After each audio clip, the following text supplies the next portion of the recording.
আসসালামু আলাইকুম। School of diploma engineering এ আপনাদের সবাইকে স্বাগতম। আজকে আমরা একটা সমস্যার সমাধান করব যে কোনো একটা সেকশনে মোমেন্ট অফ ইনার্শিয়াটা কিভাবে কাজ করতে পারে। এখানে আমাদের সামনে একটা সি সেকশন আছে। এই সি সেকশনের ভিতরে মোমেন্ট অফ ইনার্শিয়াটা কিভাবে কাজ করতেছে সেটা আমরা একটু দেখি। আমরা গত ক্লাসে এটা বলেছিলাম যে কোনো একটা সেকশন, যেমন এটা যদি একটা সেকশন হয়, এই সেকশনের সেন্টার দিয়ে যে অক্ষটা গেছে এই অক্ষ থেকে এটার একটা ডিসটেন্স আমরা বের করছি, অথবা আমাদের যে রেফারেন্স অ্যাক্সিসটা বা অক্ষটা যদি সেন্ট্রয়েডের উপরে বা নিচে হয় তখন তার ফর্মুলাটা ঠিক অন্যরকমভাবে হয়ে গেছে বা পরিবর্তন হয়ে গেছে। এখন যেহেতু এখানে আমাদের তিনটা সেকশন একসাথে করা আছে, সি সেকশনটাকে আমরা একত্রে করার জন্য বা আমরা একত্রে করতে পারছি না দেখে আমরা এটাকে তিনটা সেগমেন্টে ভাগ করলাম। ধরে নিলাম যে আমাদের এই সেগমেন্টটা বা এটাকে আমরা 1 নাম্বার এবং এটাকে 2 নাম্বার, এটাকে 3 নাম্বার দিয়ে নিলাম। তো প্রথমে আমাদের কাজ তাহলে কি? প্রথমে আমাদের কাজ হলো সেন্ট্রয়েড বের করা। এখন সেন্ট্রয়েড বের করার জন্য আমরা তো ফর্মুলা জানি। সেন্ট্রয়েড বের করার ফর্মুলাটা কি? x bar is equal to a1 x1 plus a2 x2 plus a3 x3 divided by a1 plus a2 plus a3। এটা এখন এখান থেকে x অ্যাক্সিসের আমরা সাপেক্ষে আমরা সেন্ট্রয়েডটা বের করার চেষ্টা করতেছি। প্রথমে x তারপর y টা বের করব।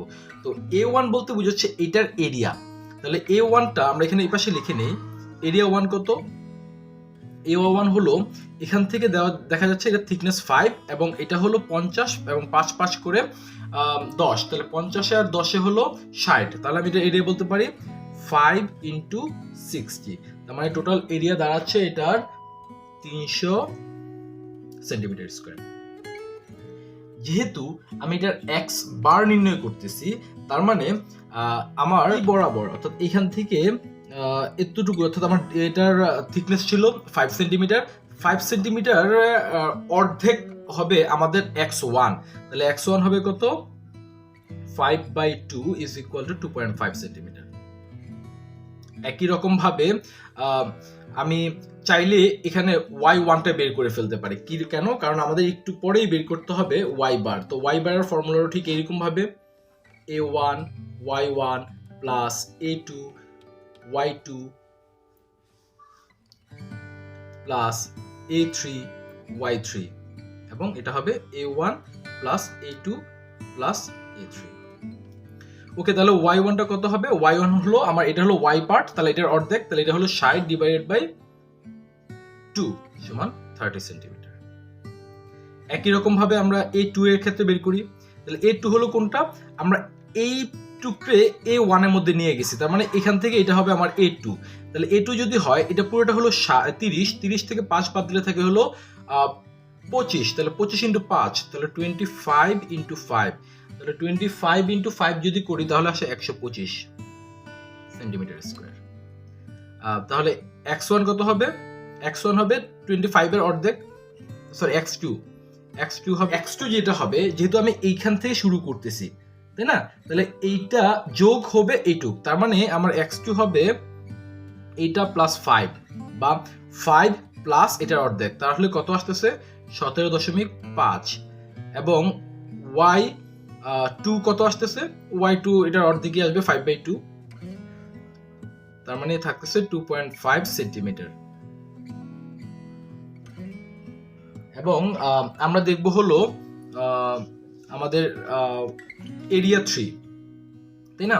তো a3 সমান কত আসতেছে? এখানে a3 আসতেছে হলো এটা 20 থেকে যদি এখানে 5 দিয়ে তাহলে থাকে 15, তাহলে 15 × 5, তাহলে এখানে থাকতেছে a3 হলো 75 সেন্টিমিটার স্কয়ার।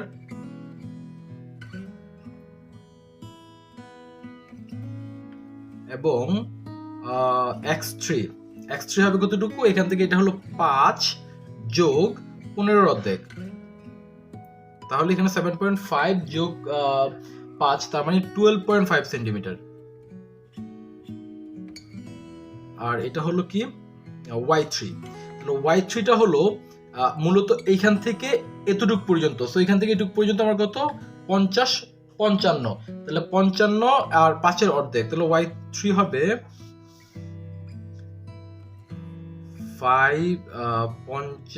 5 যোগ 50 যোগ 5 এর অর্ধেক, তাহলে কত আসতেছে?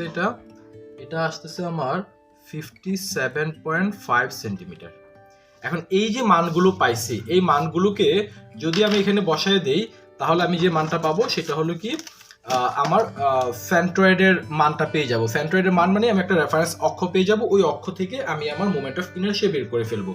তাহলে এখানে দেখি a1 কত, 300 ইন্টু x1 হলো 2.5 প্লাস a2 হলো 125 ইন্টু x2 হলো 17.5 প্লাস a3 হলো আমার 75 ইন্টু x3 হলো 12.5। তাহলে এরিয়াটা লিখে ফেলি, 300 যোগ 125 যোগ 75, তাহলে এটা মান আসতেছে 7.75 সেন্টিমিটার। একই রকম ভাবে y1 এর ক্ষেত্রে 300 ইন্টু 30 প্লাস a2 হলো 125 into 2.5 plus 75 into 57.5 divided by 300 যোগ 125 যোগ 75 সমান আসতেছে আমার 27.25 এত সেন্টিমিটার। আমরা দেখতে পাচ্ছি যে আমার এক্স অ্যাক্সিস বরাবর আমার ডিসটেন্সটা হলো 7.75 এবং ওয়াই অ্যাক্সিস বরাবর হলো 27.25 সেন্টিমিটার। তাহলে এখানে আমার অ্যাক্সিসটা আছে এবং প্রত্যেকটা সেকশনের আলাদা আলাদা সেন্ট্রয়েড আছে। যেমন এটার সেন্ট্রয়েড হলো কত, এটা পুরোটা যদি 60 হয় তাহলে এখানে 30 বরাবর যে জায়গাটাতে আছে সেখানে তার সেন্ট্রয়েড আছে। আবার এটা হলো এখানে 30, তার মানে 15 যে জায়গাটাতে সেখানে তার সেন্ট্রয়েড আছে, এবং এখানে হলো 5 এর অর্ধেক অর্থাৎ 2.5 বরাবর তার সেন্ট্রয়েডটা কাজ করতেছে। এখানেও ঠিক একই রকম ভাবে 50, 55 এবং 75.5 তার সেন্ট্রয়েডটা কাজ করতেছে। তাহলে এখন আমরা কি করব, আমরা করব মূলত এটার মোমেন্ট অফ ইনারশিয়া বের করব। সো আমাদের সেকশন যেহেতু 3টা, সেহেতু মোমেন্ট অফ ইনারশিয়াটা কি হবে, মোমেন্ট অফ ইনারশিয়া হবে I = x অ্যাক্সিসের সাপেক্ষে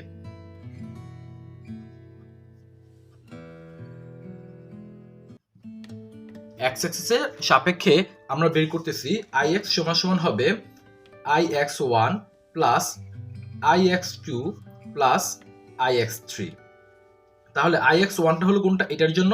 তাহলে আমরা জানি কি, যদি আমার সেকশন রেফারেন্স যে অক্ষটা সেটা যদি একটু মেইন সেন্টার দিয়ে না যায়, উপরে বা নিচে হয়, তখন আমাদের ফর্মুলা কি আসে, যেহেতু এটা একটা রেক্টেঙ্গুলার শেপ, তাহলে আসবে b d3/12 plus a d square, তাই না? তাহলে এখানে বিটা হলো কোনটা, বি হলো এটা বি, অর্থাৎ 1 এর জন্য b1 এবং এটা হবে d, এটা হলো d1, এবং এরিয়া হবে কোনটার, পুরোটার।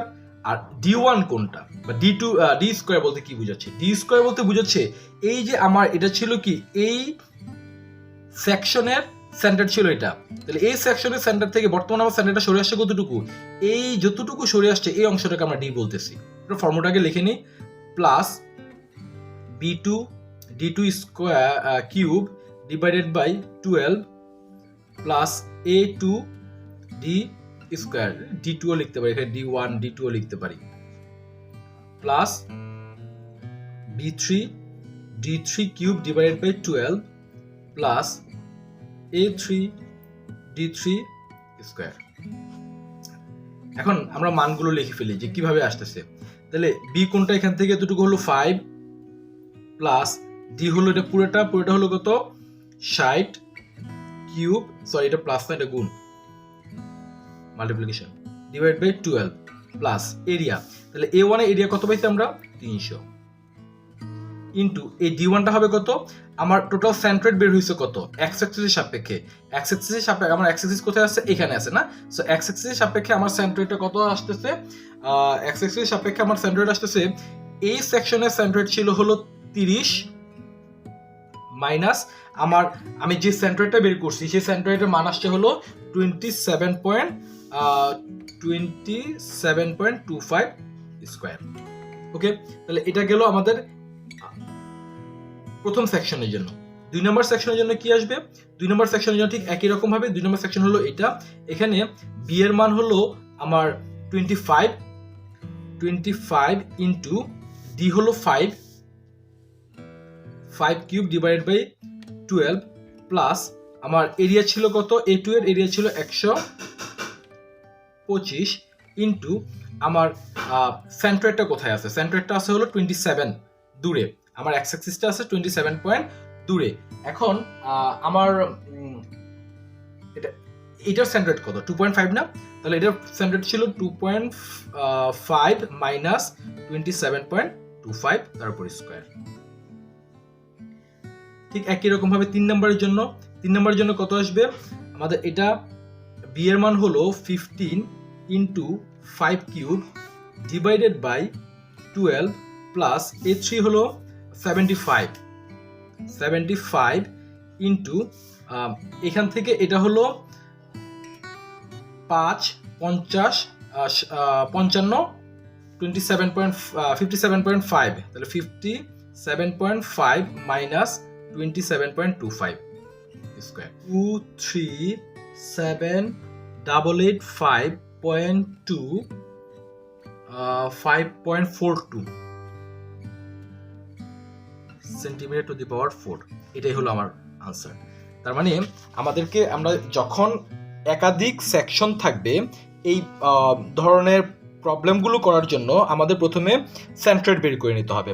সেন্ট্রয়েড বের করে নিয়ে আমাদের রেফারেন্স অক্ষগুলোকে বের করে নিতে হবে। তার মানে আমি এখানে দেখতে পাচ্ছি আমার এক্স অ্যাক্সিসটা ছিল কতটুকু দূরে? আমার এক্স অ্যাক্সিসটা ছিল হলো 7.5 সেন্টিমিটার এবং ওয়াই অ্যাক্সিসটা ছিল হলো আমার 27.5 সেন্টিমিটার। তার মানে আমার এইখানে যে ডিস্টেন্সটা এটা হলো কত? 27.5 সেন্টিমিটার। তাহলে এটা থেকে আমার প্রত্যেকটা সেন্ট্রয়েডের এক্স অ্যাক্সিস বরাবর যে ডিস্টেন্সটা ছিল সেই ডিস্টেন্সটা হবে আমার ডি এর মান, এবং এই ডি এর মানটা যখন আমরা পেয়ে যাব আলটিমেটলি আমরা আমাদের ফর্মুলাতে বসাবো। আমাদের ফর্মুলাতে বসানোর পর যে মানটা আসবে সেটাই হলো আমাদের মোমেন্ট অফ ইনারশিয়ার মান। ধন্যবাদ সবাইকে।